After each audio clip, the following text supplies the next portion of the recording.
voy a contar un poquito, primero hacer una introducción de lo que es el proyecto, porque muchos y muchas no conocéis el espacio, es la primera vez, ¿no? Y también un poco pues la filosofía o cómo trabajamos, etcétera. Bueno, el proyecto se llama Jaulas Abiertas, como sabéis, y llevamos como 4 años en funcionamiento, y empezó por un alumno que se llama Adri, que vio que había un solar abandonado, como tantos que hay en Málaga, que no se hace nada, ninguna actividad, y bueno, pues lo solicitó para hacer actividades un poco, digamos, alternativas, sobre todo a nivel de educación, y bueno, pues fue buscando gente de distintos saberes que pudieran aportar algo de distintas perspectivas, ¿no?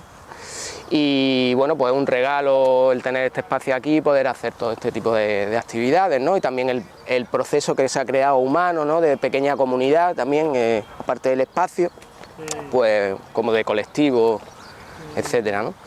Y aquí un poco la idea que nos une es un término que se llama permacultura, no sé si conocéis un poco, pero bueno, pues digamos el término un poco que aúna, o tratamos de que aúna todos los saberes, porque es un término muy holístico que se puede aplicar a muchas actividades humanas.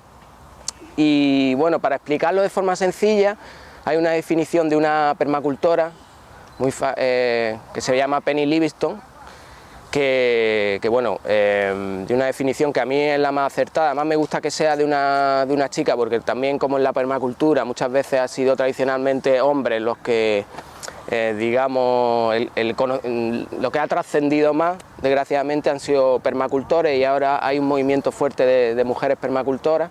Y bueno, aprovechando también que ayer fue el Día de la Mujer y tal, pues un poco reivindicar el papel que están teniendo muchas mujeres permacultoras, ¿no? Y la definición es, ella llama como la ciencia del diseño, ¿vale? El diseño es una palabra fundamental en la permacultura, porque lo que viene a decir es que el diseño lo que hace es conectar cosas, energía, personas, un poco lo contrario de lo que hace la educación tradicional, que se centra mucho en las cosas, digamos, por separado. Pues la permacultura lo que busca es, sobre todo, observar mucho lo que tenemos alrededor, los recursos que tenemos, y ver cómo se pueden conectar. Eso es lo interesante a la hora de diseñar un espacio o de planificar un proyecto, etcétera. Y tiene mucho en cuenta el cuidado del espacio, de las personas, etcétera, ¿no? Y se puede aplicar pues a todas las actividades humanas. En principio empezó la agricultura. Ah, mira, un bichito. Perdona que te corta. No pasa nada. Empezó con la agricultura, pero después se fue aplicando a otras actividades como la economía, por ejemplo, el arte, la educación, sobre todo en un espacio aquí en la Facultad de Pedagogía y de Educación, pues muy interesante aplicar estos talleres, y sobre todo de una forma diferente a como se suele hacer, ¿no? en la educación tradicional. Y este diseño y estas actividades humanas tienen muy en cuenta, o se tratan de basarse en los patrones de la naturaleza, ¿Por qué los patrones de la naturaleza? Porque por un lado la naturaleza tiene cosas muy interesantes, que es muy eficiente y muy efectiva, digamos, que a la hora de diseñar, digamos, no planifica nada porque sí, sino que todo tiene una utilidad, y también está siempre conectando cosas, crean como una especie de redes entre la energía, la materia, etcétera, ¿no? Entonces, digamos, fijarse y observar estos patrones de la naturaleza pues es muy interesante para aplicarlo a muchas de las actividades humanas. Y aparte, así, digamos, al trabajar con la naturaleza en vez de servirse la naturaleza, pues es interesante para también su conservación, ¿no? Entonces, bueno. Y después también otro aspecto de la naturaleza que es interesante desde el punto de la permacultura es el tema de cómo se autogestiona y se autorregula de forma orgánica, digamos. Es decir, que no necesita, se apaña, digamos, en el sitio donde esté. O sea, en un desierto podemos encontrar un ecosistema perfectamente interrelacionado e independiente, es decir, que con lo que hay en el sitio se apaña, digamos. y no necesita traer como materiales de fuera y tal, ¿no? Sino que bueno, esto es lo que hay y crea una red que incluso en un desierto puede encontrar un sistema autónomo. O sea, el tema de la autonomía que tiene la naturaleza, el tema de redes y autogestión, eso es muy, muy interesante. Una cosa. Sí. ¿Puedes ir un poco más lento? Voy muy rápido, pero si alguien no entiende, paro y porque no hay prisa, ¿vale? Si hay alguna palabra así que no resuena bien, pues la explico más despacito, ¿vale? ¿Habéis entendido más o menos un poco por encima lo que es la permacultura, así más o menos? Bueno, pues dentro de la permacultura, pues una parte muy interesante, pues, por ejemplo, son los bosques comestibles y plantas comestibles. ¿Por qué? Porque en esa idea, digamos, de unificar... Sí. ¿Quizás podría dar un ejemplo concreto de un sistema permacultural que se hace diferencial a lo que hacemos hoy en día? No sé, por ejemplo, la gallina que puede traer huevo, carne, sarclar. Claro, por ejemplo, exactamente, un ejemplo muy que puso, bueno, uno de los padres, Bill Mollison, era que, por ejemplo, decía agua, gallina y árbol, ¿no? Están estos tres elementos, a lo mejor la educación tradicional o como el sistema tradicional lo mira es como por separado, sin embargo, pues digamos la gallina puede ayudar digamos, a abonar el árbol, ¿no? O sea, se crea tengo estos tres elementos, ¿cómo los unifico? ¿De qué manera? Por ejemplo, ¿no? Aquí, por ejemplo, teníamos... Sí. De dicha manera es el compost, ¿no? Para poder hacer... Exacto, por ejemplo... La caca. Claro, por ejemplo aquí, ¿no? Tenemos muchos desechos de comida de la universidad y aquí lo que hacemos, sobre todo Fernando, un compañero de aquí, que es el que se encarga un poco de esta parte del abonado del terreno, el compostaje, pues se aprovecha esa parte que antes se tiraba, se llevaba afuera y decir, bueno, es un recurso que aquí nos puede servir. Y entonces pues se crea abono con esos desechos, con estiércol. Después también aparecieron una vez unas ruedas que alguien trajo, bueno, pues con eso hemos construido un invernadero allí y también hemos hecho unas escaleras que hay por allí. Bueno, después daremos una vuelta al espacio también para ver un poco, ¿no? Y bueno, pues por ejemplo las plantas comestibles, pues es muy interesante desde el punto de vista de la permacultura. ¿Por qué? Porque bueno, pues el bosque comestible igual, ¿no? Porque digamos ya es unificar cosas, es decir, si tenemos plantas, primero conocer estas plantas, ver qué propiedades tiene y para qué nos puede servir. Y así ayudamos, digamos, a estas plantas a mantener su propio ecosistema y nos están dando alimentos, nos están dando medicina, etcétera, ¿no? Y los bosques comestibles, pues cuando es árbol, pues también otra serie de ventajas, ¿no? Y entonces, bueno, por otro lado nos ahorran trabajo, porque digamos, esas no las tenemos que cultivar, por ejemplo. Entonces, bueno, pues cuando tenemos un terreno y decimos, bueno, vamos a cultivar, bueno, pero primero vamos a ver las plantas que tenemos ahí, de forma espontánea, que la naturaleza nos regala de alguna manera, y también nos están indicando cosas, ¿no? Por ejemplo, la malva que tenemos aquí, pues le gusta mucho el nitrógeno, y el nitrógeno es un componente muy importante para todas las plantas. Entonces nos está diciendo que esa parte, si observamos donde hay malva, ya sabemos que ahí esa parte hay mucho abono, digamos, que esa tierra es muy rica. Entonces si estamos buscando a lo mejor un espacio donde poner un árbol, por ejemplo, pues ya sabemos que ahí seguramente pues va a tirar bastante hacia arriba, ¿no? Pues va a encontrar todos los nutrientes ahí, por ejemplo. Y aparte, pues muchas son comestibles, incluso tienen más nutrientes que las plantas cultivadas. Que esto es muy interesante. ¿Por qué? Porque las plantas silvestres, digamos, están acostumbradas a buscarse más la vida que las cultivadas. ¿Por qué? Porque, bueno, pues tienen una serie de ventajas ecológicas. No tiene que ver nada, lo que compramos hoy en día en los supermercados a lo que cultivamos, que no es claro. Para nada, lo que le echan de pesticidas y claro. Esa es otra cosa, que nacen de alguna manera de forma espontánea y sin pesticidas, ¿no? Y por otro lado, pues tiene el componente ese de que son más nutritivas por eso, porque sintetizan una serie de sustancias para provocarles ventajas ecológicas sobre las otras, ¿no? Por ejemplo, pues sustancias que les defienden de los insectos, por ejemplo, o que les ayudan a germinar, o que o que le ayudan a enraizar. Entonces, digamos que las plantas cultivadas, digamos, todo esto se les aporta de forma desde fuera y no tienen esa necesidad de crear estas sustancias que a nosotros nos van a venir bien, como medicina también, como alimentos, etcétera. Entonces suelen ser más nutritivas, lo cual tienen esa ventaja también. Suelen ser ecológicas, como ha dicho la compañera, es decir, están libres de pesticidas. Tenemos que buscar también un sitio, sí. ¿Estaba hablando de qué plantas? De las silvestres, de las comestibles. De la del campo. Sí, las que nos encontramos de forma como aquí, espontáneas, que no hemos cultivado, ¿vale? Y de todas formas, bueno, digamos así, hablando un poco de generalidades también de las plantas silvestres, también hay que tener cuidado porque algunas pueden ser tóxicas. Tenemos que conocer muy bien qué plantas podemos comer, ¿vale? Y cuáles no. Están como muy seguras de cuáles se pueden comer y cuáles no. Otra generalidad, otra, digamos, advertencia es intentar tampoco arrancar la planta entera, ¿vale? Dejar como mínimo el 50% de la planta para que ella sola pueda reproducirse.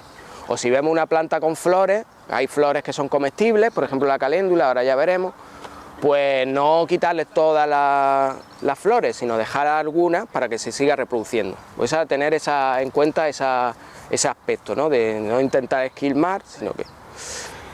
Y bueno, pues si queréis ya podemos empezar, estamos en un sitio ideal para empezar, pues bueno, es una zona que está bastante abonada, esta en la que nos situamos, como veis, está bastante asilvestrado, digamos, a mí me encanta verlo así, pero bueno, además ha llovido bastante, hoy es un día primaveral, entonces es perfecto para conocerla. Entonces vamos a ver, hay como 4 plantas que son muy seguras, como hemos dicho, que no presentan toxicidad, está garantizado que no nos va a hacer daño, son muy nutritivas y son muy fáciles de reconocer. Entonces, como mínimo, esas 4 vamos a intentar que todas sepamos cuáles son y después vamos a ver otras más, ¿vale? Algunas las estamos intentando reproducir en el espacio, digamos, porque han empezado a crecer espontáneamente, como por ejemplo la borraja, estamos intentando un poco, o la caléndula, pues a lo mejor no tocarlas de momento para intentar que se vayan reproduciendo. Pero estas 4 se encuentran con muchísima abundancia, con lo cual podemos intentar cada uno, por lo menos que tenga claro cuáles son esas 4, ¿vale? Vamos a tener ese ejercicio de que después tenéis que traernos por lo menos una hoja de... Una salvedad. Sí. La caléndula y la borraja que tú dices que han nacido de forma... Algunas sí son espontáneas.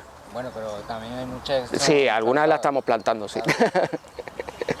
No quitemos mérito a la gente que lo ha... Sí, sí. Bueno, la caléndula, lo que pasa es que hay una que es silvestre, que bueno, ahí se interesa cultivar, en este ejemplo que me has dado, por ejemplo, hay algunas que se comen la flor, por ejemplo, y la silvestre tiene la flor muy pequeñita, con lo cual, bueno, pues prácticamente no merece la pena. Sin embargo, digamos, la especie cultivada se ha ido seleccionando flores que sean cada vez más grandes, entonces digamos como alimento es más interesante en este caso las cultivadas.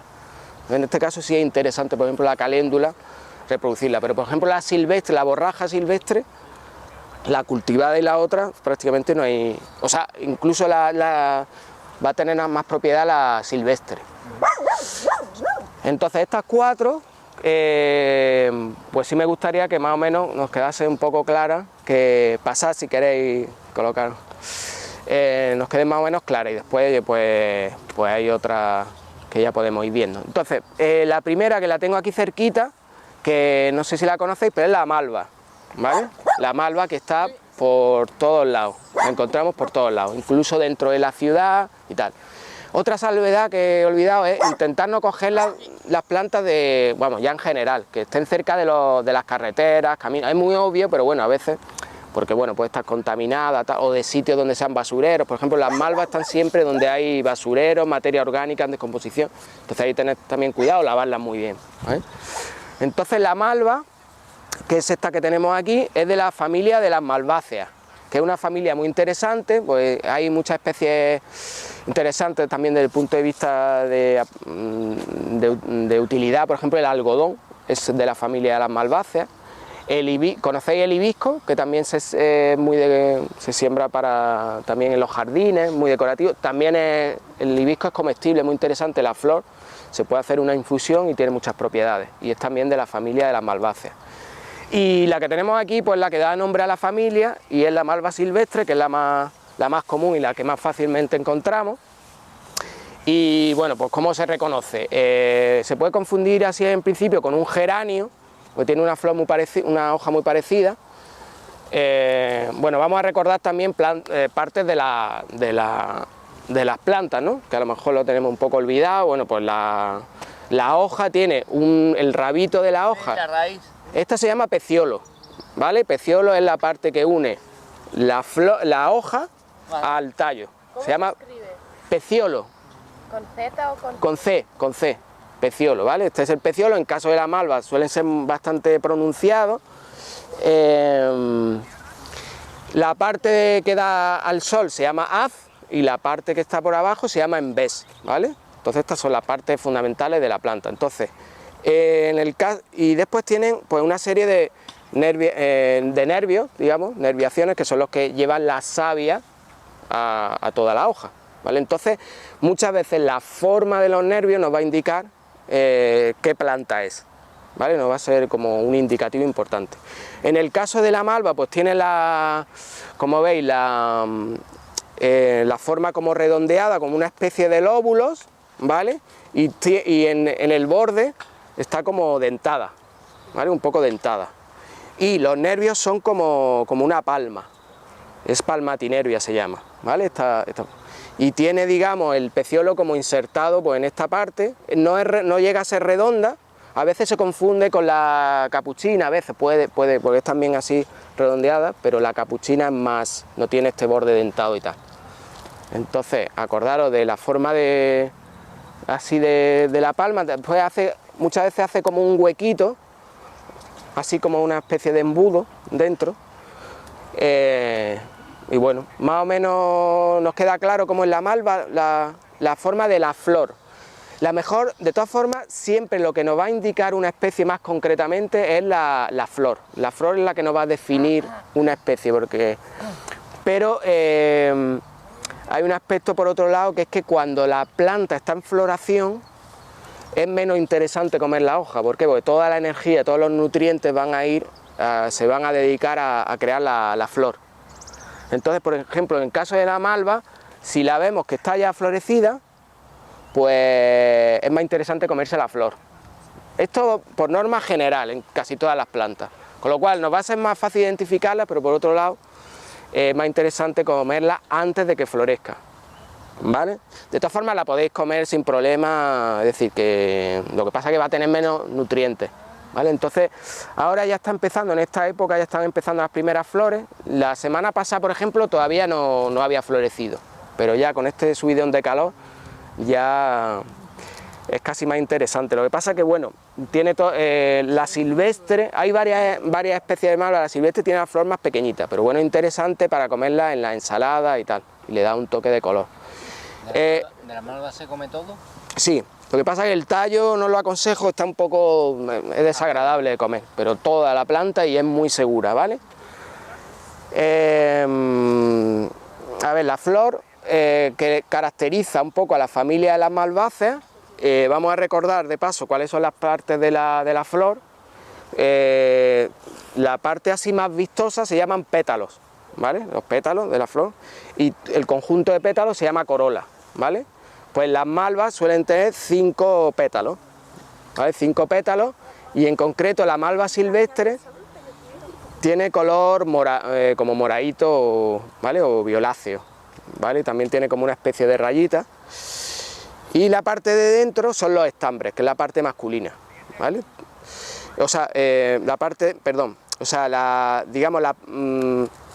tiene como la parte más llamativa, que es la corola con los pétalos, y una parte verde debajo que es más protectora, que es lo que se llama el cáliz. Y la hoja del cáliz se llama sépalo, ¿vale? Lo repito otra vez, o sea, la parte, digamos, externa de la flor tiene 2 partes, una la más llamativa, que es la corola con los pétalos, y el cáliz, que está formada por sépalos, ¿vale? Que es más como protectora, y la flor, la parte de la corola es como para atraer a los insectos y tal. Los que tienen los pétalos muy atractivos generalmente es porque para llamar la atención de los insectos muchas veces, muchas ocasiones, ¿no? Y dentro está la parte, digamos, reproductora, que tiene una parte masculina y femenina. Pero eso depende, porque hay flores que tienen solo la parte masculina y en otras flores está la parte femenina, y hay flores que son hermafroditas, como es el caso de la malva, que lo tienen en la misma flor, tiene la parte masculina, y entonces se puede autofecundar. Entonces la flor pues, también se comen los pétalos. ¿Qué propiedades nutritivas tiene la malva? Bueno, pues es sobre todo muy interesante el aporte de calcio de la malva. Las malvas tienen muchísimo calcio, tienen como 4 veces más que la leche, por ejemplo, que es tan cacareado que tiene calcio. Bueno, pues de momento deciros que la leche no tiene tanto calcio, que ha sido un poco una maniobra más publicitaria que otra cosa. Hay muchísimas más plantas y vegetales que tienen muchas, por ejemplo el sésamo también tiene muchísimo calcio. Y la malva es una bomba de calcio, tiene mucho, en peso seco tiene bastante cantidad de calcio. Otra cualidad nutritiva muy característica de las malvas son unas sustancias que se llaman mucílagos, ¿vale? Que se encuentran también en muchas plantas. Los mucílagos son unas sustancias que son como una cadena de azúcares distintos, que lo que hace es que tiene la facultad de hidratarse, que con pocas moléculas de agua crecen en tamaño y sirven para hidratar. Entonces forman como una especie de gelatina, ¿vale? Y entonces a la planta, ¿para qué le sirve el mucílago? Pues le sirve para, por ejemplo, para germinar las semillas, ¿vale? Porque digamos que mantienen como esta capa de humedad y le permite con poca agua mantener esa humedad, ¿vale? Entonces los mucílagos le dan esa ventaja ecológica. Por otro lado, también le ayuda a introducir las raíces dentro de la tierra, por ejemplo, ¿vale? También le ayuda cuando tienen una herida, pues los mucílagos también hacen como de cicatrizante, ¿vale? ¿Y a nosotros para qué nos sirven los mucílagos? Pues desde el punto de vista nutricional, la verdad es que son muy interesantes, porque tienen, por un lado, para la piel, hidratan la piel. Por ejemplo, para la sequedad de la piel, por ejemplo, un clásico es el aloe vera, ¿no? El aloe vera tiene muchísima cantidad y otras, el llantén también, que lo veremos. Pues para la piel tiene propiedades de eso, de cicatrizar heridas, si tenemos una llaga, si tenemos un poco deshidratada la piel. Esa es una característica de los mucílagos. Otra característica es también para las vías respiratorias, muy interesante. Por ejemplo, ¿sí? Ah, pues mira, otra propiedad. Claro, porque es cuando tienes la piel irritada, y entonces para todo eso los mucílagos son muy interesantes. No podemos estar mucho en el sol. Sí, estáis ya ahí. Voy a aligerar un poco y ahora vamos a ir ya buscando para airearnos un poco. Para las heridas también. Para las heridas también. Otra propiedad es para problemas respiratorios, tipo de tos, problemas de la garganta, cuando estamos, porque hidrata, digamos, un poco lo que viene siendo las vías respiratorias. Entonces los mucílagos también muy interesantes para eso. Y bueno, pues quedaros con esas dos propiedades. Aparte tiene mucho hierro, muchos minerales, en fin, es bastante completita en verdad, con el roal de plantas que tenemos aquí, tienen todos los nutrientes que necesitamos, en verdad. O sea, para que hagáis una idea, aquí hay cantidad de proteínas, minerales, vitaminas, todo lo que necesitamos para sobrevivir. O sea que... Y es interesante que lo vayamos conociendo, y muchas veces nutren más que la planta. Bueno, entonces la malva nos hemos quedado un poco claro con lo que son las... bueno, los mucílagos también son muy interesantes desde el punto de vista digestivo, ¿vale? Cuando hay estreñimiento, ayuda al movimiento de los intestinos, hacerlo más los movimientos peristálticos que se llama, y son plantas también muy digestivas por los mucílagos. O sea, que tiene con una molécula como son los mucílagos, tenemos soluciones para muchas cosas, ¿no? ¿Y cuál sería la forma ideal de usarla? ¿En infusión? Pues se puede como verdura, como si fuera una espinaca, aparte tienen también hierro, o también pues también cruda, pero no es tan interesante cruda. Cruda, por ejemplo, la flor cruda en la ensalada. ¿Se come la flor? Sí.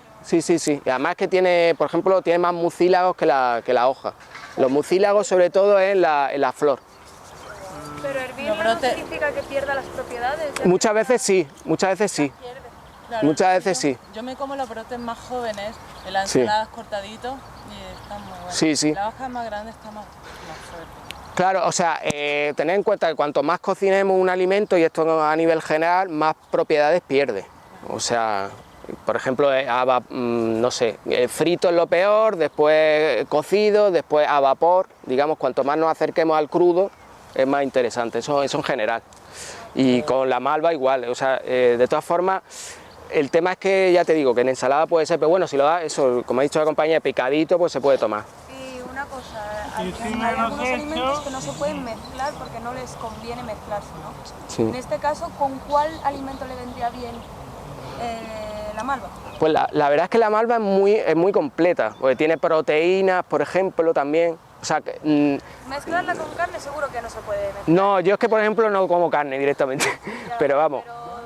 Pero, digamos, por ejemplo, patata tampoco porque es como la carne, tiene esa propiedad. tiene mucho almidón, por ejemplo, claro, o sea, a lo mejor yo recomendaría que no se combine mucho, o sea, o bien por ejemplo puedes hacer un pastel de verdura, ponerle una bechamel, que la bechamel se puede hacer vegana utilizando leche vegetal, y gratinada al horno, por ejemplo, pues ahí, o sea, es que es bastante completa en general, entonces pues interesa comerla o bien en ensalada con el aporte de la flor, o bien usarla como verdura. O en batido, ¿no? O en batido verde, también otro muy interesante, el batido verde. Una pregunta, Sí. ¿cómo es el nombre?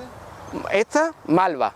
No, la clase de malva que es. La familia se llama familia malvácea y los mucílagos es una parte nutritiva de la malva. Mucílago. ¿Y que tenga los puntitos estos importa? Los puntitos estos son, la verdad es que no, no, Yo me voy a poner la sombra, no importa. Hay distintos tipos de Esto, creo que son hongos. ¿Hay distintos tipos? Aquí la que encontramos es la silvestris, pero hay una más grande que le llama el malvavisco, que es la misma pero con la flor más grande y tiene un porte como más grande. Es también igualmente comestible, tanto las hojas como la flor. Ahí es más interesante la flor porque tiene una flor más aparente. Pero la esta normal es más interesante la hoja que... en esta, sí, las dos, lo que pasa es que la flor suele ser más pequeña, pero bueno. Y bueno, de la malva yo creo que está todo más o menos. Entonces vamos a buscar otras por aquí. Otra de las que me gustaría que nos quedásemos es con la cerraja, ¿vale? Este es el nombre común, el nombre vulgar se llama sonchus. Sonchus, si queréis apuntarlo, que es esta de aquí, que también...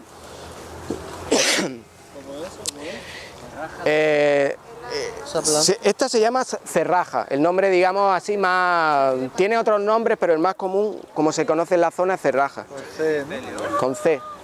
Parece un diente de león, pero no lo es. Pero es un primo hermano del diente de león. Aquí, como ha dicho un compañero... Esta es su flor, ¿no? Esta es su flor. Entonces, el diente de león tiene un hábitat, no sé si os suena, el diente de león es muy famoso porque tiene muchísimas propiedades medicinales y comestibles y tal. Pero se da más en praderas o en los céspedes, por ejemplo, a los jardineros no les gusta mucho porque tiene una raíz muy fuerte, una planta y le salen todos los años, pero sin embargo, desde el punto de vista medicinal, tiene muchísimas propiedades. Y entonces su prima hermana, que nos encontramos aquí, que es la cerraja, que bueno, es de la familia de las compuestas, ¿vale? Otra familia interesante de las compuestas. ¿Por qué se le llama compuesta? Porque, vamos a ver si encuentro una flor así abierta. Se llama compuesta porque en realidad está formada, sí, bueno, esta ya está como en el fruto, pero bueno, de todas formas, como hay más compuestas por ahí, mira, aquí hay una, mira, aquí tenemos una. Entonces lo interesante de las compuestas es que es como un grado evolutivo de las plantas de tendencia a unir las flores para hacer más eficaz. Como hemos dicho que la naturaleza busca siempre la eficacia, ¿no? El tema de la polinización. ¿Por qué? Porque en verdad esto parece una flor, pero son un montón de flores pequeñas unidas en una flor, ¿vale? Entonces es como un paso evolutivo interesante. O sea, cada lengüecita de estas es una flor con su propio ovario, estambre, etcétera, ¿vale? Entonces, ¿qué pasa? Que cuando viene un insecto y se posa en él, en verdad está polinizando a un montón de plantas, o sea, de flores, ¿vale? En vez de solo a una, a un montón. Entonces hay muchas plantas que tienden a unificar las flores y para que sea más eficaz el proceso de la polinización, y este es como el paso evolutivo más grande, el de las compuestas. Y entonces aquí tenemos una flor que ya ha sido fecundada y tal, y lo que tenemos ya es el fruto. El fruto que es, bueno, se llama aquenio la palabra, digamos, técnica, que es aquí esto marroncito, ¿vale? Esto marroncito tiene dentro, cada eso tiene una semilla. Ese es, digamos, el fruto más sencillo casi que se encuentra, que es una semilla a partir de un ovario y una semilla, se llama aquenio. Y delante y encima tiene lo que se llama vilano, que es, bueno, pues como una parte que le permite dispersarse por el aire, ¿vale? La forma de dispersión de las flores, pues tienen varios sistemas, y uno es por el viento, otra es porque se lo comen los animales y por ahí lo van depositando. Y este pues es como muy efectivo porque, bueno, ya veis, se pueden mover hasta muchísimos metros más. Y además fijaros la cantidad de semillas que dispersa de una sola flor, ¿veis? Las flores también son comestibles y tal, pero lo que interesa de la cerraja, bueno, para distinguirla un poco del diente de león, que aquí desgraciadamente no lo tenemos, pero para distinguirlo es que el diente de león tiene las hojas muy parecidas, por eso a lo mejor se confunde, y la flor también es muy parecida al diente de león, pero el diente de león, digamos, prácticamente no tiene tallo, es como una roseta que se queda pegada a lo que es el suelo. Están todas las hojas dispuestas en roseta, pegadas. Sin embargo, la cerraja, el sonchus, tiene el tallo erecto, y tiene estas flores que una característica es que las hojas están como abrazadas, algunas hojas, sobre todo las de la parte media, están como abrazadas al tallo. No sé si lo veis, que está como abrazado. Es decir, que no tienen peciolos. ¿Acordáis que os he contado antes el peciolo de la malva? ¿Vale? Pues aquí no tiene peciolo, sino que en muchas ocasiones, en otras tiene las de abajo, pero las de medio están como abrazadas. Y hay muchísimas especies de cerrajas, y para distinguirlas muchas son, pues, por ejemplo, detalles como la forma que tienen de abrazar. Hay algunas que son por aquí redondeadas, otras en pico, o sea que muchas veces los botánicos, para clasificar las plantas, tienen que buscar detalles muy retorcidos porque se parecen muchas una a otra. Y ¿qué más? Pues decir que tiene propiedades muy parecidas a las del diente de león, ¿vale? Que todas las propiedades medicinales que tiene el diente de león prácticamente también la tiene la cerraja, porque son primos hermanos. Ahora me voy a centrar más en los detalles nutritivos. Vamos a hacer también un taller de plantas medicinales, entonces ya daré más datos.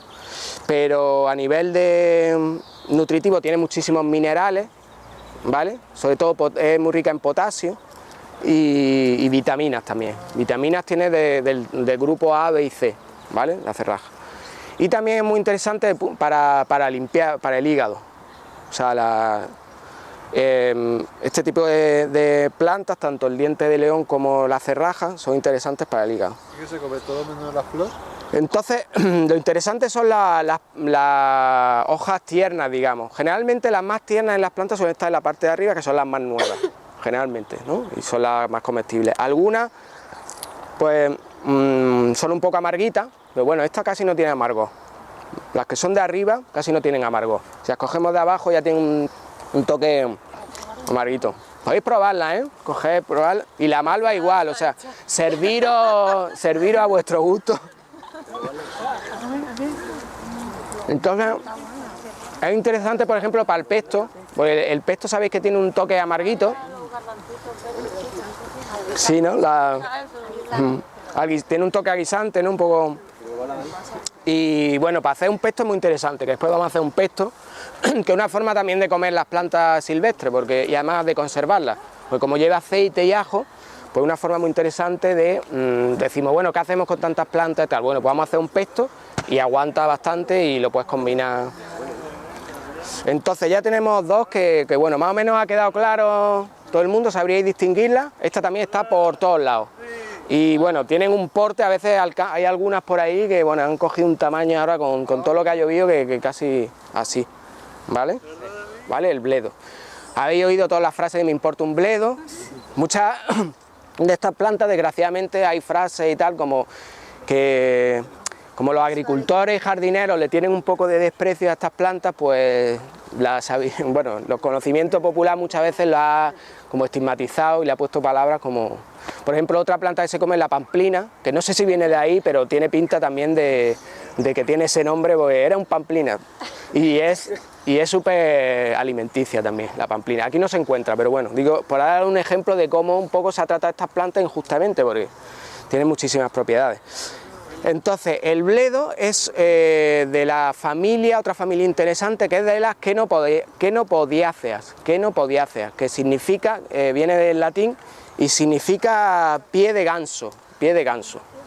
Entonces, es una familia que tiene también, desde el punto de vista culinario, tiene muchas propiedades, o sea, y tiene muchas especies interesantes. Por ejemplo, la celga es una quenopodiácea, la remolacha, una quenopodiácea, la espinaca es otra, la quinoa, que también está muy de moda, es una quenopodiácea. Después el amaranto también es primo de algunos la incluyen dentro de las quenopodiáceas, otras no, pero bueno, es un pariente muy cercano también el amaranto. Y viene de pie de ganso, porque bueno, tienen estas hojas que recuerdan un poco como un pie de ganso pequeño. No sé si habéis visto así palmeado, así un poco recuerda.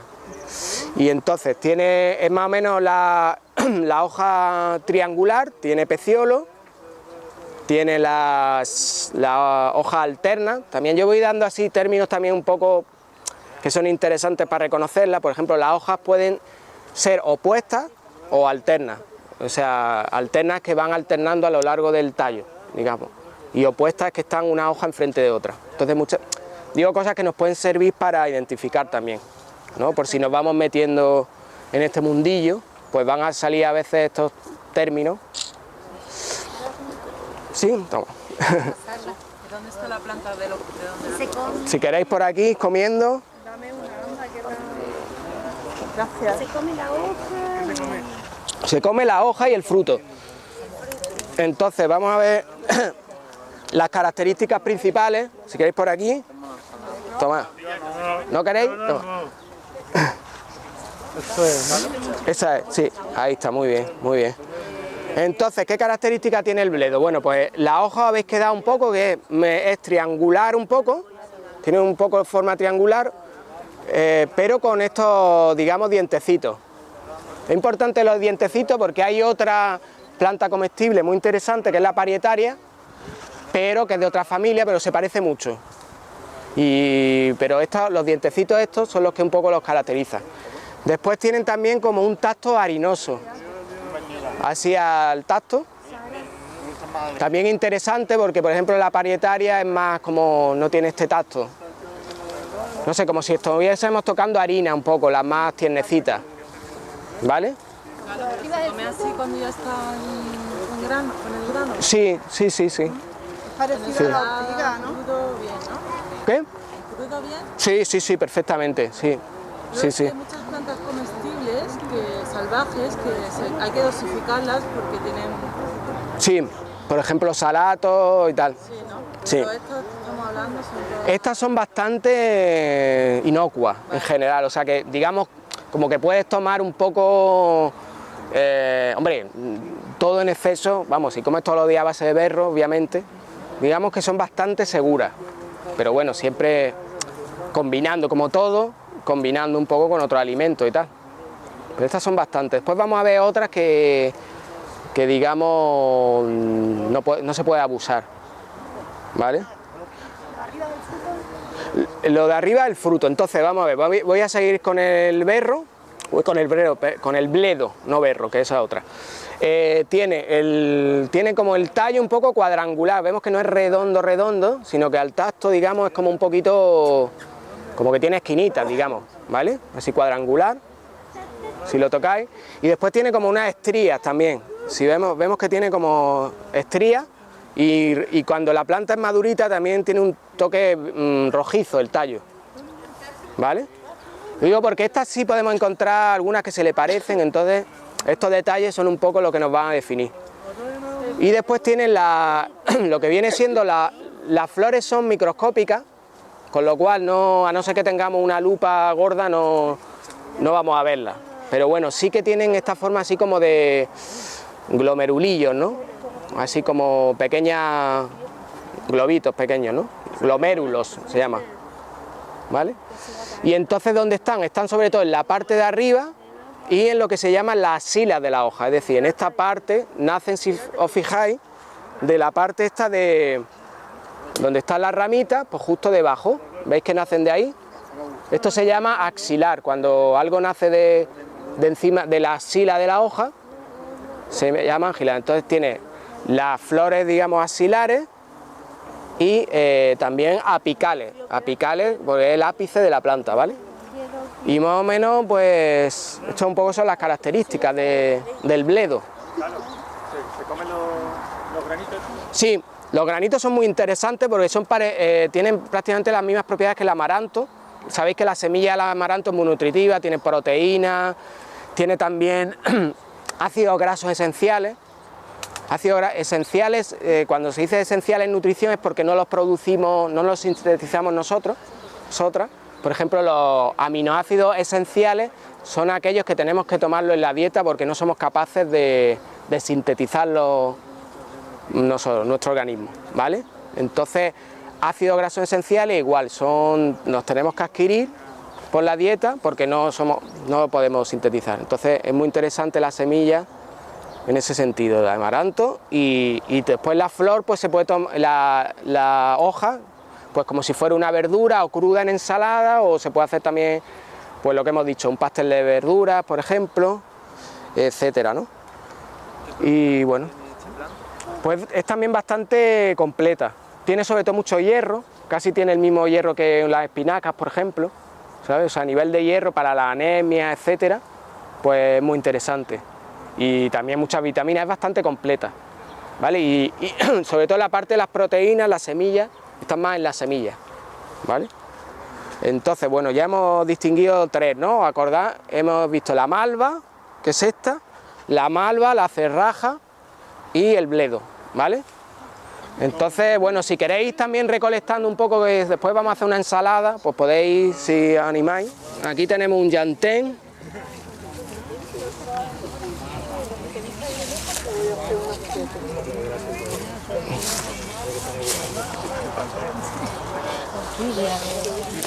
Vale. ¿Cómo se llama? El nombre así más común es el llantén y el nombre científico es el plántago. Entonces es de la familia de las plantagináceas, otra familia interesante. Y bueno, generalmente para distinguirla, no todas las plantagináceas, pero las que son más interesantes, tiene Maldo, no te pongas justo en el plántago. Con lo bien que lo habías puesto. Entonces, ¿Estas pequeñitas también son? sí, todas esas es plántago. Todas esas son plántago. Entonces tienen un tallo muy pequeño, ¿vale? Son también como en roseta, parecida al diente de león, es decir, que no tienen un tallo erecto hacia arriba, sino que tienen un tallito basal. Este incluso es más largo de lo común porque como está rodeado de vegetación, pues se ha visto obligado a levantarse un poquito del suelo para buscar la luz. Pero incluso normalmente son como así, más como achaparrados, más en roseta, ¿vale? Entonces este está un poco más levantado de la cuenta, pero bueno. O sea, que sepáis que está un poco escondidillo, pero es muy interesante desde el punto de vista medicinal y también nutricional, ¿vale? Entonces, aparte de esta característica de ser en roseta, suele tener un peciolo muy largo, que la une al tallo, y plántago significa planta de pie, pequeña, literal, del latín significa planta de pie, porque recuerda un poco como estas nerviaciones a una planta de pie por detrás. Y suelen tener, la flor suele ser o elíptica o ovalada, generalmente hay algunas que son más globulosas, pero generalmente son como elípticas, ¿vale? Y entonces lo que más le caracteriza son estos nervios que además salen como del peciolo, ¿vale? Salen ya de aquí de la base y son como paralelos al borde. Los primeros y los del medio tiene uno como central y los demás son como paralelos así uno a otro. No sé si veis, digamos, yo por lo menos lo que más me ayuda a distinguirla son estos nervios tan particulares, que parece como es una planta del pie o no sé. Que son largos, ¿no? ¿Esto es, no? ¿O no? Eso es, exactamente. Entonces, ya te digo, tienen los nervios como los primeros paralelos al borde de la planta y los siguientes suelen ser así y tiene uno central. Se come todo, ¿no? Se come, sí, se come todo, se come todo. ¿Cómo se prepara eso? Pues esto igual, esto lo que hay que coger las más tiernas porque, bueno, los nervios muchas veces se quedan como, ¿veis? Como los hilachos y a veces se puede uno atragantar, bueno, no, a ver, que hay que tener cuidadillo un poco, más que nada pues como pasa muchas veces con muchas plantas, ¿no? Que los nervios a lo mejor son difíciles de...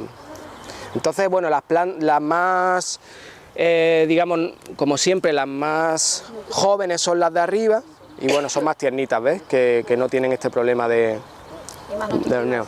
Y más nutritivas también, generalmente. Y, bueno, se comen en ensalada también, como verdura. Y también se puede hacer un batido verde, por ejemplo, que lo iba a explicar antes, no se me ha olvidado. Los batidos verdes, no sé si los conocéis, la verdad es que son nutritivamente son muy interesantes porque llevan una parte de agua para batir, una parte de fruta, que podéis combinar cualquier fruta que tengáis, y una parte de hoja verde de cualquier planta de estas que estamos hablando, la que tengáis, pues no sé, cualquiera, la malva, cualquiera de estas cuatro puede servir para el batido verde. Entonces, bueno, pues una forma, le podéis añadir a lo mejor un poco bueno, es que el azúcar no es muy recomendable, pero por ejemplo sirope, o dátiles o pasas, para que sepa un poco dulce. Y es una forma de comer verduras, que sobre todo para los niños, que muchas veces ponen muchos inconvenientes a la hora de tomar verduras, pues una forma de tomarte las bebidas y además tomar fruta y... la fruta y la verdura, pues una forma de bebida, además eso, que puedes combinarlo, le puedes poner también, no sé, semillas, etcétera, ¿no? Entonces los batidos verdes muy interesantes y son muy energizantes, aparte de que aportan casi todos los nutrientes que necesitamos, es un chute de energía, la verdad, son muy energéticos. Perdona, ¿el batido lo complementas con agua? O sea, ¿lo haces con una batidora normal? Bueno, es mejor una de vaso, lo ideal es de vaso. Pero bueno, si lo vais a tomar mucho, la verdad es que compensa, porque no son muy caras las batidoras de vaso y la verdad es que te lo dejan bastante homogéneo. ¿Pero y qué proporción sería? Pues yo más o menos lo hago a ojo, dicen más o menos como más parte de fruta, digamos, pero bueno, un poco a ojo, también. O sea que podéis... Sí, agua siempre, porque es que si no, más que nada... Claro, o sea, si lo quieres más espeso le pones más agua, o sea, perdón, menos agua, según ya el espesor que quieras tú, si quieres más un poco batido o más zumo, le añades agua o no. A veces es interesante en vez de agua a lo mejor poner té, por ejemplo, o zumo de naranja, o leche de almendra, exactamente, y ya así también aprovecha el líquido que estás poniendo, pues también tiene sus propiedades. El verde queda mucha energía, ¿no? Mucha energía, ¿Y sí. con esto? Pues con esto, con la malva, o también con cualquiera de las cuatro que hemos visto, creo que ya llevamos las cuatro, sí, ¿no? Pero te digo que para un batido, ¿cuánta cantidad más o menos le...? Mira, yo lo que hago es primero una parte de agua, que después va en función de que tú te guste más peso o menos, después le pones la fruta, que suelen ser 2 o 3 piezas de fruta, y después el resto hasta arriba de verde. Eso es lo que yo suelo hacer. Pero vamos, que si tienes un día le pones menos fruta no pasa nada, ¿sabes? Pero más o menos así en esa proporción. ¿El nombre común de esa planta cuál es realmente? Esta es llantén, le suelen llamar. Tiene varios nombres, pero el más interesante... Llantén, con 2 L, A, N, T, E, N, llantén. Llantén, pero vamos, bueno, plántago a mí se me queda más porque os acordáis de planta del pie, tal, y es el nombre científico, ¿no? Entonces, el común llantén. Bueno, entonces, más o menos, ¿alguno tiene alguna duda? ¿Tenéis alguna duda con las 4 que hemos visto? Son muy fáciles de distinguir, yo creo, ¿no? Plántago. plántago. Entonces hay uno que es mayor, el plántago mayor y el menor, hay uno que es lanceolata, que es como más estrechito, pero este no lo tenemos aquí, y después está el mayor o el menor, según tenga el número de nervios. Si tiene más de 5 es el mayor, o sea, este que tiene más de 5, 1, 2, 3, 4, 5, hasta 9 o 10 nervios suelen tener. El que tiene menos de 5 es el menor, el que tiene más de 5, más o menos, ¿no? ¿Tiene un poco de pelito? Sí.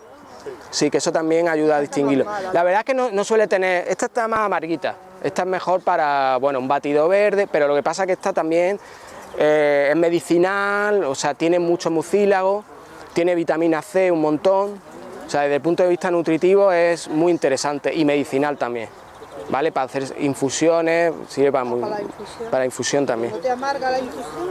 Sí, pero bueno, también puedes ponerle... Por ejemplo, para el tema, todo lo que es las vías respiratorias, es muy interesante el llantén, por el mucílago, porque tiene mucho mucílago. Ya hemos visto el mucílago, que lo tenía la malva también. Sí. También es digestible, sí. También para picaduras. Para picaduras, sí. Que sería el que esté más apuntado, que es mejor. El más lanceolado, ¿no? Se mastica un poquito y se pone, si hay un pico de abeja o lo que sea. Exacto, esa es otra propiedad muy interesante. El llantén. Por eso precisamente porque tiene mucílago, que hemos dicho que para las heridas, para la piel, etcétera. Entonces eso, lo que ha dicho el compañero, se moja un poco con saliva y si tenemos alguna heridita y tal, siempre... Y se utiliza mucho en los pueblos, tal, incluso para los animales, si hay algún animal herido, le ponen como cataplasma de llantén. Carlos, entonces puede servir sobre todo para la herida, yo me hago con ciertas cosas, a lo menos también. Claro, esto lo puedo utilizar para la herida. Vale, pues yo me aplico llantén, ¿no? Para avispa, por ejemplo, abejas, sí. Igual que la aloe vera, bueno, tiene... Bueno, entonces ahora vamos a ver, bueno, hemos visto ya las 4, entonces estas 4 son bastante seguras, bastante comestibles, muy nutritivas, aporta todo lo que necesitamos para vivir con estas 4 plantas. El bastante no me suena muy bien, tiene que decir un 100%, ¿no? Mejor. ¿El qué? Bastante tiene una probabilidad de que vaya.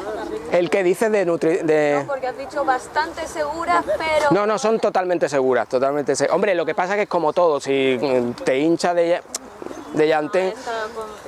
Muchas plantas verdes, muchas hojas verdes, ya aprovecho para decirlo, lo que tienen son oxalatos, en mayor o menor proporción, ¿no? Por ejemplo, las espinacas tienen oxalatos, las acelgas, y entonces, ¿qué pasa con los oxalatos? Que si lo tomamos en exceso, pueden provocar piedra en el riñón.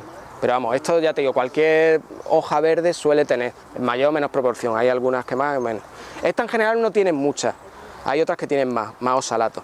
Entonces los oxalatos, bueno, pues el tema es no abusar de ellos, saber que tienen o sea, bueno, las piedras del riñón también se producen por falta de hidratación del cuerpo, porque si hay mucha agua, facilita, o sea, evita que, digamos, estos cristales se depositen, ¿no?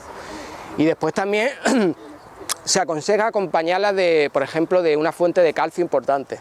Pues los oxalatos lo que hace es que se une al calcio y forma estos cristales, entonces, en el riñón. Entonces, cuando lo tomamos en la dieta, va por vía heces y vía heces no se depositan. Entonces, por ejemplo, tomar sésamo en la ensalada, que el sésamo tiene muchísimo calcio, de las semillas que más calcio tiene. Sí, y el sésamo, sobre todo, acordado que tiene muchísimo calcio. Y muy interesante siempre tener semillas de calcio y tomarlas con la ensalada, ¿vale? Y bueno, pues vamos a seguir viendo plantitas. Por aquí sí. Las semillas de sésamo son muy interesantes porque tienen calcio, pero hay que molerlas porque enteras no se digieren. Las expulsamos enteras. Vale, pues mira. Gomasio, trituradas o mortero. Pues eso es interesante, porque yo siempre las he hecho enteras, la verdad. Me he fijado, eso sí tiene razón, al final no se queda. Entonces es interesante machacarlas, ¿no? El sésamo. Vale. Como ha dicho, ¿eh? Galo. ¿Qué es lo que están hablando? Que dice que el sésamo es interesante machacarlo. Esta es la misma, ¿no? Esto es bledo también, ¿no? Esta es la... mira, justo, esta es una que se parece, pero... que decía, hay una que se parece mucho que es la parietaria, que es parecida pero no es la misma, pero también se come. Es de la familia de la ortiga, ¿vale? De la urticácea, pero no pincha, con lo cual es mejor incluso que mejor en ese sentido, digamos. Pero tiene casi las mismas propiedades que la ortiga también es muy... Aquí no la encontramos, pero es muy interesante desde el punto de vista nutritivo también. Tiene mucha vitamina A, mucho hierro. Por ejemplo, para la anemia es muy interesante la ortiga. Y bueno, si no encontramos la ortiga, esta es parienta de la ortiga, que es la parietaria. Y se parece mucho, pero si nos fijamos tiene como tiene como más la hoja de flor de hoja clásica, como más elíptica, digamos. El bledo es como más dentada, digamos. ¿Es más pequeña esa o no? Bueno, en general, esta en concreto sí, pero puede llegar a ser grande esta también. Y esta es una que encontramos muchísimo en las ciudades, siempre en las paredes. Si os fijáis ahora y viví en la ciudad, bueno, en el pueblo también, siempre asociada a las ruinas, digamos, en las paredes siempre hay unas que salen en las paredes, pues necesitan muy poquita tierra y salen ahí, si os fijáis. Y es súper nutritiva, y fíjate, está por todos lados. Imaginaros que en un poquito de tierra que haya, además es que es curioso, yo siempre la he visto en las paredes y aquí me he fijado que está cerca de los bancales también, o sea que les gusta como ese hábitat ahí arrinconado, digamos, no las encuentras como aquí en medio, digamos, es muy curioso. Y bueno, veis que tiene las flores, la hoja es más brillante que el bledo, a ver si encontramos el bledo, veis que es como más brillante la hoja. Claramente, ¿no? El bledo es como... Después el bledo tiene como al tocarlo, es como más sedoso, como tiene un tacto harinoso, como si estuviéramos tocando harina, y sin embargo la parietaria es como más endeble y no tiene ese tacto de harina, si os fijáis. Y también se confunde mucho por los frutos, que veis que también son como globulares, pero estos son como más bolitas, son un poco más grandes y entonces son como más bolitas, digamos. La parietaria son como más grandecitos y son como más bolitas, aquí son casi microscópicas y además tiene como más cantidad, el bledo como es más racimosa, digamos, ¿no? Entonces vemos dos que se parecen mucho, las dos son comestibles, interesantes, pero bueno, está bien distinguirlas. ¿Tienes la opción de elegir entre la ortiga y esta, preferiblemente? A ver, la ortiga es como de las plantas comestibles, es de las más completas que hay, o sea, lo que pasa es que aquí no hay... Pero esta tiene casi las mismas propiedades, a lo mejor un poco menos, pero sobre todo que no pica. ¿La que te hace polvo si te das con ella? Sí. Esa es la más recomendable. Sí, la ortiga, por ejemplo, para cogerla siempre donde pica es en el haz, en el envés no. Entonces, cogerla siempre como así al revés y no tocarla por esta parte nos pica. Y si no, pues podéis buscar la parietaria, que es su prima hermana, que es de la misma familia, y tiene prácticamente las mismas propiedades. Tiene mucho hierro, tiene vitamina A, o sea, para las anemias, por ejemplo. ¿La ortiga tiene parte tóxica la semilla? Ah, sí, gracias. La ortiga es interesante no tomarla, o sea, saber que, por ejemplo, las semillas pueden ser un poco tóxicas. Eso es algo que también he olvidado, que hay plantas que son tóxicas, pero hay también partes de plantas que se pueden comer, pero otras partes no. Entonces, por ejemplo, la ortiga, la semilla no. Esta se puede comer entera, la parietaria, pero la semilla de la ortiga no. Y bueno, ahora vamos a ver otras que también. Por ejemplo, la capuchina, la semilla no es mejor no comerla. ¿Vale? Entonces, bueno, aquí ya tenemos otra que es la parietaria. Y he encontrado por aquí el trébol, que es también muy interesante desde el punto de vista ecológico. Bueno, que el trébol, la alfalfa, todas estas plantas son de la familia de las leguminosas, otra familia muy interesante, las leguminosas, que son pues las legumbres, garbanzos, lentejas, habas, judías, todo esto son las leguminosas. Entonces tiene una propiedad muy importante las leguminosas, que son muy buenas para el suelo. ¿Por qué? Porque son plantas que tienen la capacidad de fijar el nitrógeno del aire en el suelo. Tienen una simbiosis con unas bacterias del suelo y crean en las raíces unos nódulos donde fijan el nitrógeno y lo hacen accesible a la planta, ¿vale? Entonces, si tenemos un huerto o un espacio donde cultivar, es interesante fijar y reconocer a la leguminosa y dejarla estar porque están abonando, digamos, de una manera gratuita el terreno, ¿vale? Y aparte, pues son comestibles, ¿vale? Entonces, por ejemplo, el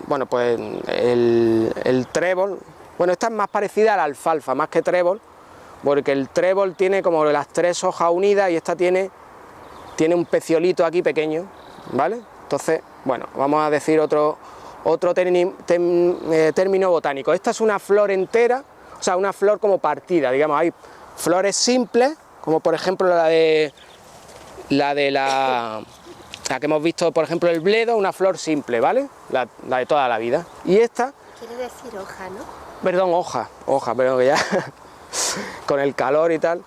Entonces, digamos, esto es una hoja entera, pero tiene como parte, y cada parte se llama foliolo, ¿vale? Entonces esto es interesante para distinguir unas de otras, ¿vale? Entonces, las hojas pueden ser simples o compuestas.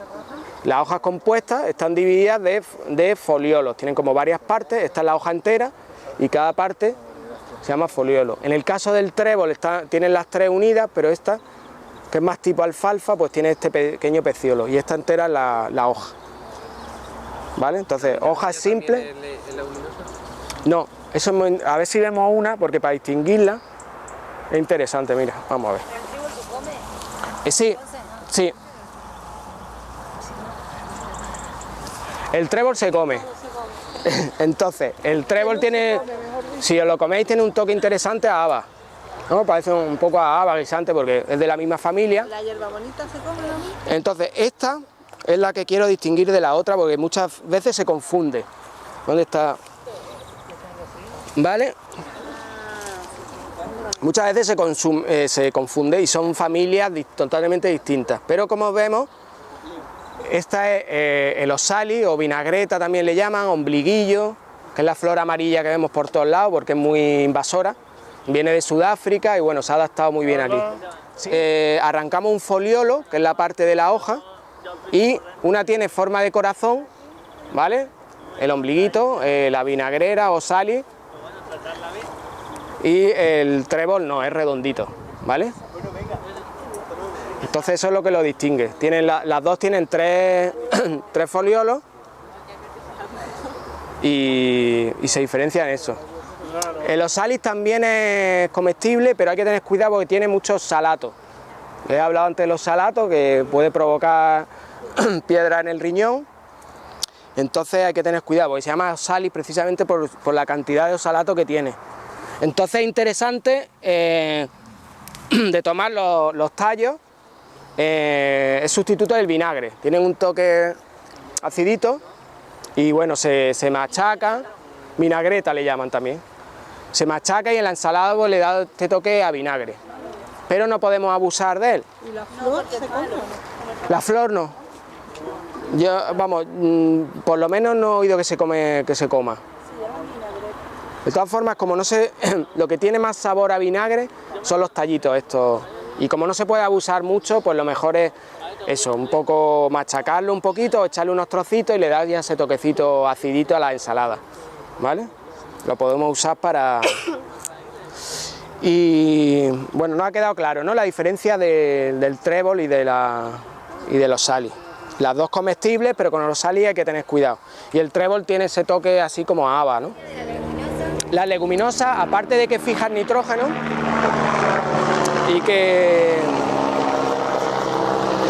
fijan nitrógeno y enriquecen el terreno donde están, hay que respetarlas siempre donde estén, pues aportan proteínas de alta calidad. ¿Qué significa alta calidad? Que tienen muchos aminoácidos esenciales. Antes hemos oído la palabra esencial, que significa que no tenemos la capacidad de sintetizarlo, entonces tenemos que tomarlo en la dieta. Entonces hay aminoácidos que no son esenciales porque los somos capaces de sintetizar y otros que los tenemos que tomar de la dieta porque si no podemos tener un problema, ¿no?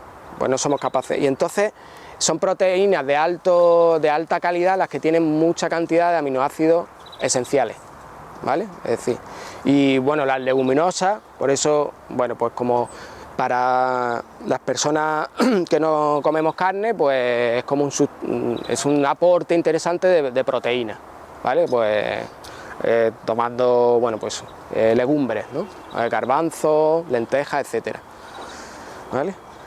Bueno, pues vamos a seguir viendo cositas. Vamos a ver la borraja, que también es un clásico, que la hemos cultivado por aquí. Entonces es de la familia de las boragináceas, otra familia interesante, ¿vale? Las boragináceas, que suelen tener hojas con pelos, ¿vale? Hay muchas hojas que tienen pelos, pero bueno, estas son especialmente pilosas las boragináceas en general. Y tienen hojas generalmente grandecitas, anchas y con mucha nerviación. ¿Veis el dibujo de la hoja, que es como muy nerviada, muchos nervios? Y bueno, se puede comer la hoja, lo que pasa que bueno, hay que tener la precaución de quitarle, con un estropajito o algo, quitarle Sí, con un... Gracias. Venga, gracias.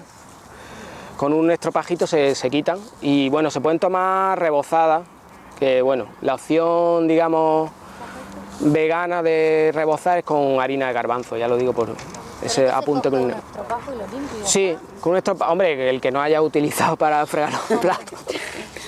Sí, es como, en internet vienen como varios truquillos para quitarle, pero es muy interesante porque la hoja la verdad es que es muy nutritiva, ¿vale? Sobre todo un componente muy interesante que es el magnesio. El apio, el berro también tiene magnesio, pero no es tan frecuente tenerla y la borraja es interesante por eso. Entonces se come más la flor, ¿no? Se come más la flor, pero la hoja también es interesante, como si fuera una espinaca y tal, también tiene mucho hierro y sobre todo magnesio.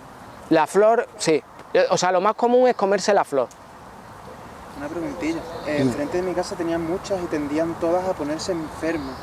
¿Sí? Sí, se ponían blancas, como parecido al oidio, no sé si era oidio, pero... Pero blanca la hoja, ¿no? Y se acababa muriendo todas. Pues podía ser oidio, sí, que son hongos. ¿Siempre a estas plantas la borraja? Yo la verdad es que siempre, bueno, la he visto como una planta así bastante fuerte, nunca, no suelo ver como que tenga muchos problemas, que bastante, pero bueno, tendrán su... Bueno, el oído suele ser hongo, suele ser problemas de humedad cuando hay mucha problema de hongo. Y sale silvestre en muchos lados, sí. ¿No? Magnesio, tal. Sí, para problemas de hueso, etcétera, magnesio. Sí. La hoja está muy rica para comer, solo que normalmente se come cocinada y no crudo. Cocinada, sí. No, cruda no, porque es muy incómoda de comer cruda, a no ser que sea muy tiernita. Entonces hay que quitarlo, mejor freírla o digamos, o rebozada. Muy típico rebozada, se tomaba tradicionalmente. Y la flor, lo que hay que hacer, bueno, la flor es muy, bueno, pues está siempre en estos penachos, ¿no? Apicales, ¿no? De lo alto de la planta. Y bueno, tienen la característica de estar siempre boca abajo. Y para comerla lo que hay que tirar es del penacho de estambre y a sal entera, ¿veis? Entonces se coge aquí y para la ensalada directamente, coge de abajo. Entonces, bueno, pues la flor tiene los pétalos soldados, ¿vale? Esta es una característica de las boragináceas, que tienen los pétalos, suele tener 5, que en este caso no son pétalos, serían lóbulos, porque en verdad es un pétalo entero soldado. Pero también muchas plantas se distinguen por eso, porque muchas familias, por las características de la flor, por eso digo estos detalles, porque muchas veces pétalos os encontraréis en las guías, si os animáis más a buscar plantas, dirán pétalos soldados, pétalos no soldados, el número de pétalos, todo esto son características que ayudan mucho a distinguir una especie de otra, una familia de otra. Y después tienen... Entonces lo que es el pétalo, sí, eso no, esto es el cal, vamos, te lo puedes comer, pero digamos no es muy agradable tampoco. Esta es la parte que es la que he dicho antes, que son los sépalos, que son estas hojitas que son protectoras y que cada una del sépalo y el conjunto se llama cáliz, ¿vale? Entonces tiene los sépalos justo así entre los pétalos, tiene esta característica, ¿no? Tiene forma como de estrella y bueno, pues es muy fácil distinguir por eso.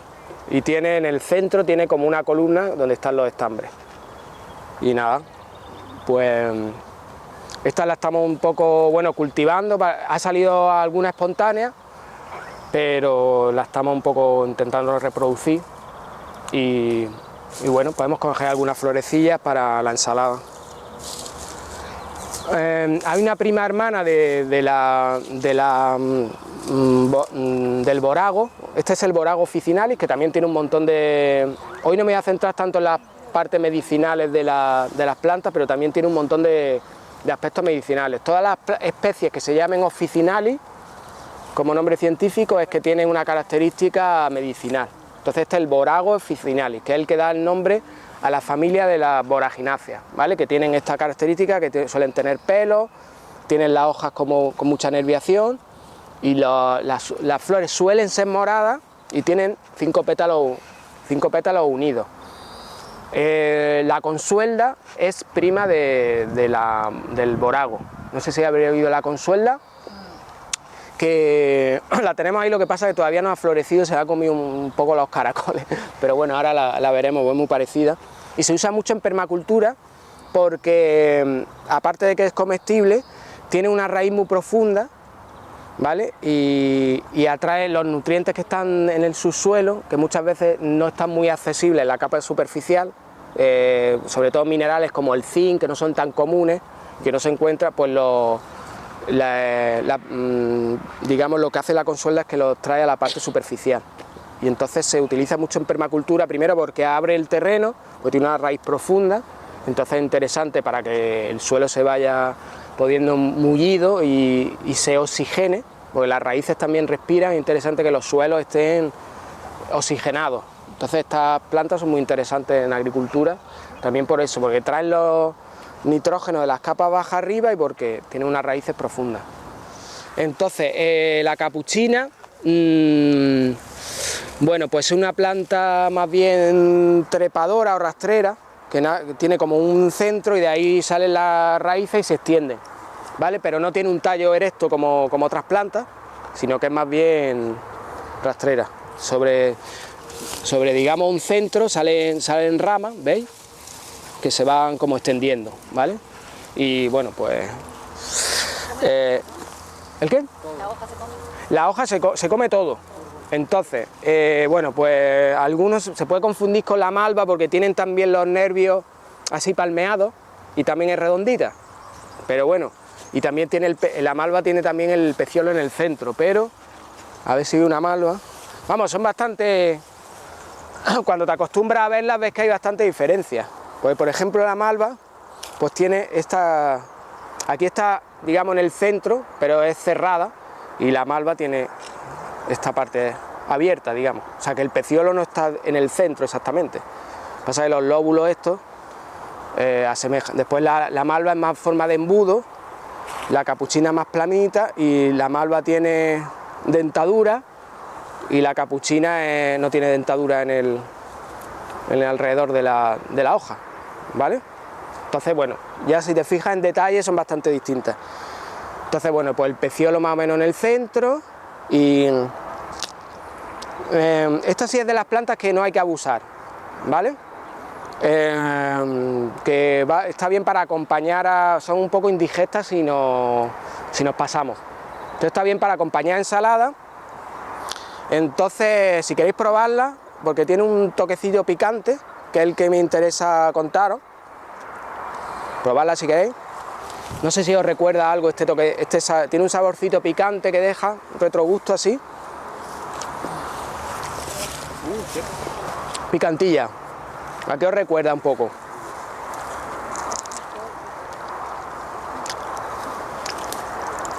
¡Oh, al rábano, no! Ahí está, muy bien, muy bien. Recuerda al rábano. Con mantequilla y sal queda riquísimo. Entonces, este toque picante porque tiene una sustancia que es súper interesante, que se llama glucosinato. Tiene un nombre así un poco raro, pero es una planta que se está viendo que tiene unas propiedades anticancerígenas preventivas muy interesantes, que son los glucosinatos. Entonces, hay mucha información en internet, pero... Y entonces, sobre todo las tienen las crucíferas, que ahora vamos a ver crucíferas, ¿vale? Como el rabanito. Ahora vamos a explicar más detenidamente las crucíferas, pero esta, aunque no es crucífera, también tiene glucosinatos. Y los glucosinatos son unas sustancias que sintetizan las plantas, sobre todo como para defenderse de los insectos, ¿vale? Digamos que cuando ¿Esto no me pica los mosquitos?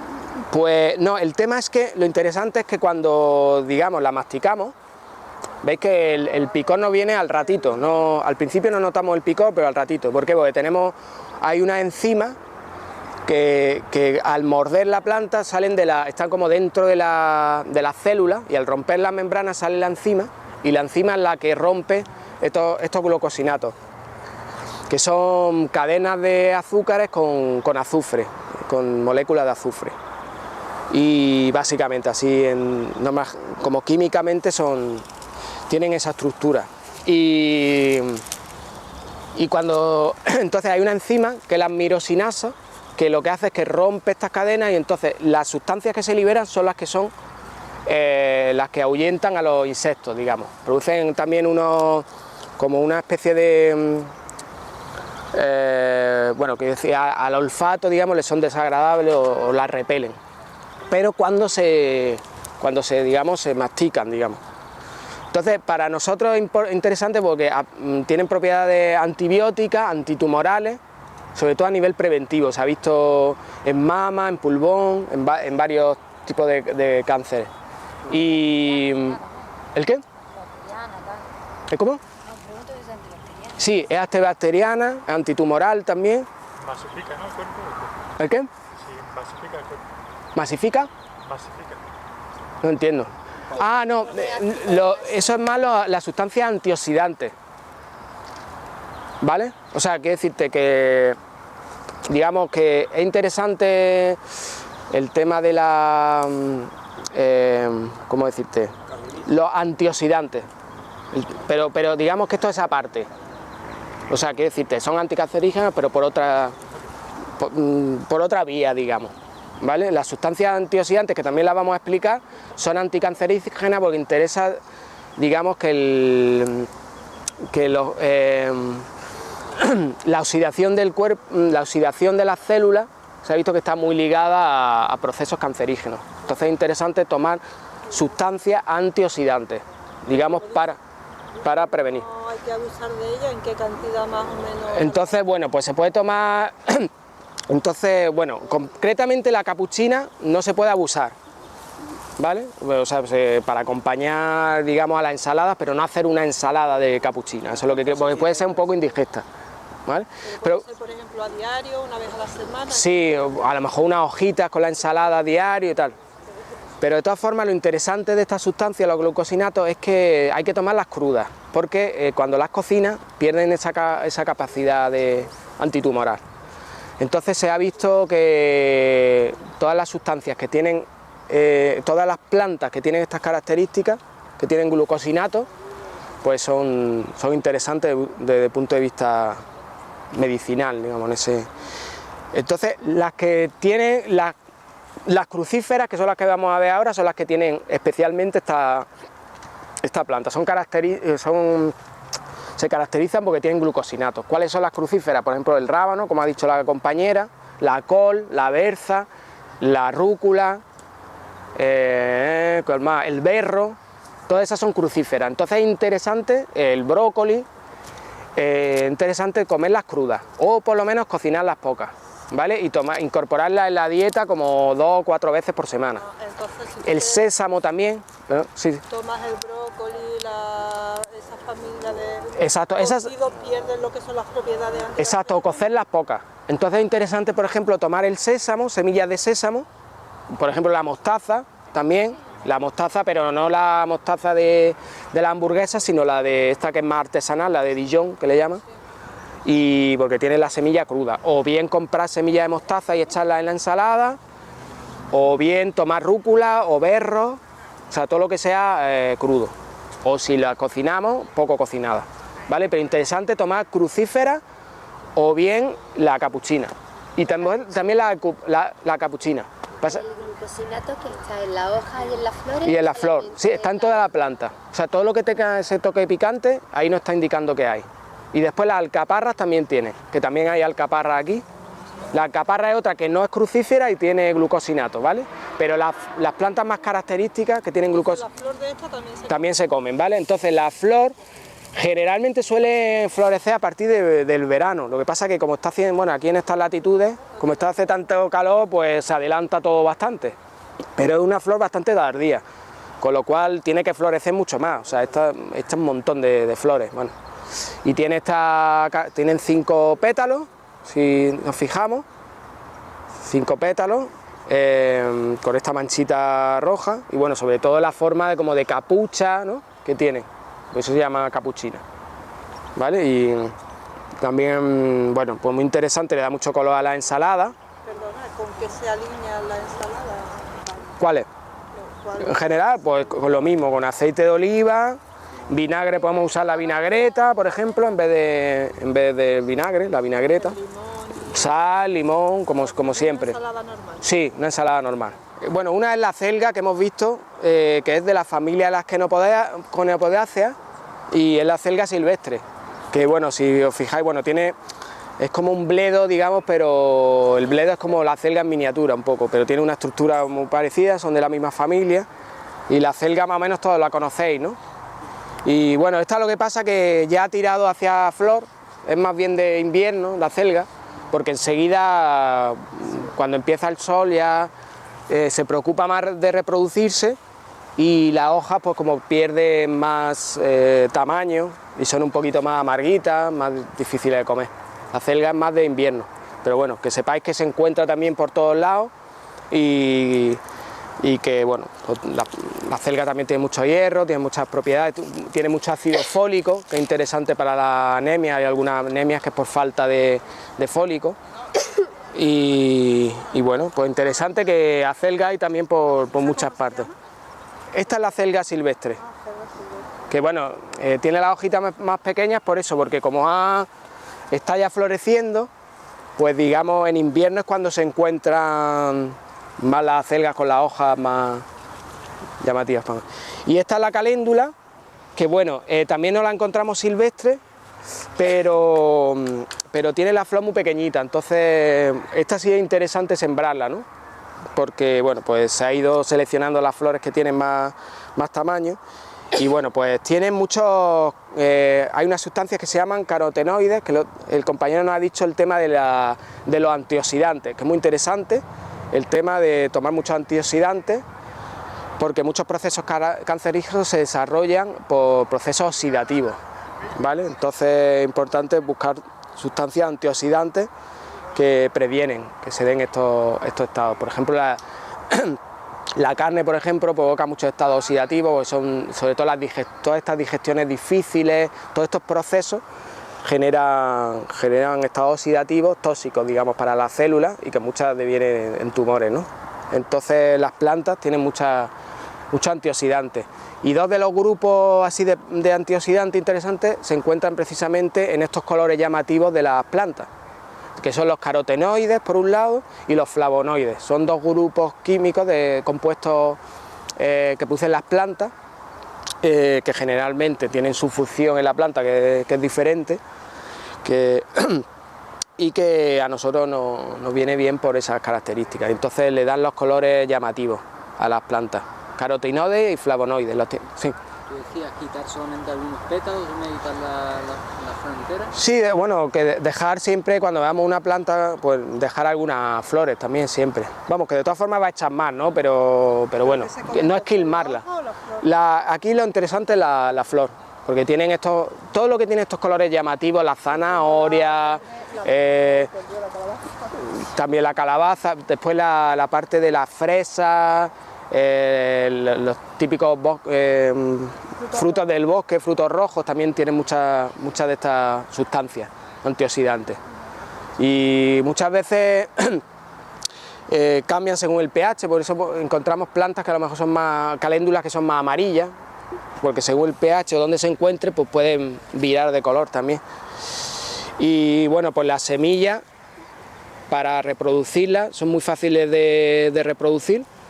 Digamos que este es el fruto, la flor ya fecundada y que ha producido sus frutos y tienen como esta especie de pelito, de púas, más bien púas, que se enganchan al pelo de los animales y hay otra forma de dispersión. Hemos visto la dispersión por semillas, ¿no?, de los vilanos que tenían las cerrajas, y esta forma que a través de los animales, de engancharse muchas plantas, tienen como estos pelitos que se enganchan a los animales y ya las sueltan por ahí la semilla, ¿no? Y la caléndula es una de ellas. Entonces cada flor, como es una compuesta, es una de la familia de las compuestas, hemos visto la cerraja era de las compuestas, pues esta también, es decir, que en verdad tiene como muchas flores en miniatura, ¿vale? O sea que no es una flor, sino que es una inflorescencia que se llama, ¿vale? Es un conjunto de flores, porque claro, cuando viene el insecto, pues lo que hace es que poliniza muchas flores a la vez. Pero y no está en la naturaleza normalmente, ¿no? Sí, está sembrada, ¿no? Sí, o sea, está la silvestre, lo que pasa es la silvestre, si la vemos, yo la he encontrado por aquí bastante, ahora mismo no he visto ninguna, pero tiene la flor muy pequeñita, entonces claro, es tomarte muy pequeñita, o sea que esta sí conviene cultivarla porque para no comerte, en fin. Sí, es naranjita también, pero bueno, es que es como en miniatura, pero bueno, se reconoce porque tiene esta estructura de flor muy parecida, que no son pecioladas, sino están pegadas al tallo directamente, son pegajosas. Y otra que es así como amarillas, chiquitillas, y son como filamentos, ¿sabes la que te digo? Filamentos, eso puede ser como la cerraja o el diente de león, amarilla, muy... Amarilla. Esa es más del diente, es también compuesta, pero es más del diente de león, pero también suelen ser comestibles. Y esta es como pegajosa, la hoja un poco desagradable de comer, también se puede comer, pero es bastante amarga y tal, o sea que recomiendo y tiene gran cantidad de antioxidantes las flores, y bueno, para los pétalos, sí, los pétalos es lo que come, y tiene un saborcito así como dulzón, tan buena la verdad. Pasadla por ahí si queréis. Esta es la que he dicho antes, que es la correhuela, que es un poco como la grama, no tan peligrosa, digamos, no, peligrosa en el sentido de, pues una grama se puede cargar hasta un árbol, como la deje. De hecho allí había una salvia gigante, súper grande, que empezó la grama y se la cargó. Entonces la grama un poco, bueno, mantenerla un poco separada y ya está, con acolchado y tal. Y bueno, yo creo que no sé. ¿El qué? Sobre todo antioxidantes, tiene, así para que nos quedemos un poco, o sea que tiene otras propiedades, casi todas tienen minerales, vitaminas y tal, pero bueno, he dicho un poco lo más característico y está sobre todo en los carotenoides y el flavonoides, que podéis buscarlo, las plantas que tienen estas, pero generalmente va asociado son pigmentos naturales, que son los que le dan los colores vivos a las plantas, ¿vale? Y que para nosotros tienen propiedades antioxidantes, o sea, anticancerígenas. Una preguntita. Sí. Hay plantas que cuando tú las abres, sí, tienen como, parece cáncer. ¿Cómo cáncer? Como un cáncer en la planta. Bueno, es que las plantas también tienen tumores. Las que están procesadas, por así decirlo. Como que tienen unos bultitos y tal, ¿no? No, es una bola dentro del cuerpo de por ejemplo, el pimiento verde o como una bola, pero blanca, puede ser la propia donde están las semillas, ¿sabes? Que el pimiento tiene como dentro una especie de blanca. Pues es que las plantas también desarrollan procesos tumorales también, es decir, que de repente crecen como tumores. ¿Es recomendable o no es recomendable? No tiene nada que ver con los tumores, digamos, pero o sea, no te va a dar un tumor porque tú te tomes... No me va a dar un tumor, pero sí me puede ocasionar a la larga, quizás me empiece a dar algún tipo de veneno. La verdad es que no se sabe. No se sabe, o no he leído mucho sobre eso, pero en principio simplemente un crecimiento anómalo de una parte, quiere decir que los tumores en verdad es un crecimiento desmesurado de una serie de células, no es que, digamos, produzcan sustancias tóxicas en sí. El problema del cáncer es que crece tanto que invade y no deja al resto del tejido, el problema de los tumores, más que porque provoque, sintetice sustancias tóxicas, no sé si me explico. Que en realidad son las mismas células que crecen desmesuradamente, pero no tienen un componente tóxico en sí. No sé si me explico. Cualquier planta puede sacar algún tipo de... Hombre, hay plantas que tienen sustancias tóxicas, eso sí, por ejemplo los alcaloides, por ejemplo, pero bueno, las que he dicho son más o menos seguras. Bueno, seguras, más o menos no seguras. Salvo lo que he dicho de la capuchina, ¿no?, que no se puede abusar. y tal. Pero bueno, que siempre sobre todo asegurarnos de que son, bueno, asegurarnos de que son las que son, de que son seguras y tal. Afortunadamente, como a diferencia de las setas, son más o sea, las setas son como, se parecen más entre ellas, es más difícil distinguir muchas veces las venenosas las que no, muchas comestibles se parecen a venenosas. En las plantas no tanto, o sea que, porque digamos las flores y tal como que nos dan muchos indicios para llegar a la determinación de una manera más o menos clara. Pero bueno, si hay alguna duda, pues con no tomarla